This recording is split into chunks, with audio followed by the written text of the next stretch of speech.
নমস্কার বন্ধুরা, কেমন আছো সবাই? আমি রুমার ডায়েরি নতুন পাতায় সবাইকে স্বাগত।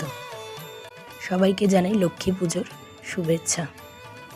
আমাদের লক্ষ্মী অঙ্গরাজ করে রেডি হয়ে বসে আছেন, এবং শুধু লক্ষ্মী নন, তার সাথে সাথে আজ নারায়ণও সুন্দর করে নতুন পোশাক পরে অঙ্গরাজ করে বসে গেছেন। দেখুন কি অপূর্ব লাগছে এদের দুজনকে।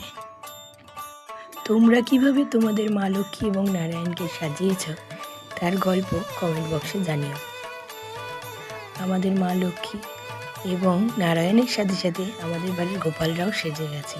এই দেখো, মা লক্ষ্মী এবং নারায়ণকে তাদের আসনে বসিয়ে দেওয়া হয়েছে।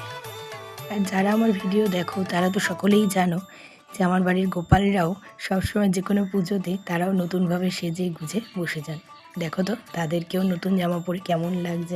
এবারে আমাদের লক্ষ্মী পুজোর আয়োজন ছিল খুবই ছোট করে, কারণ মায়ের একটু অসুস্থতার কারণে সেইভাবে পুজো করতে পারিনি বড় করে। তোমরা কিভাবে কাটালে লক্ষ্মী পুজো জানিও। আজ আসি, দেখা হবে পরের ভিডিওতে।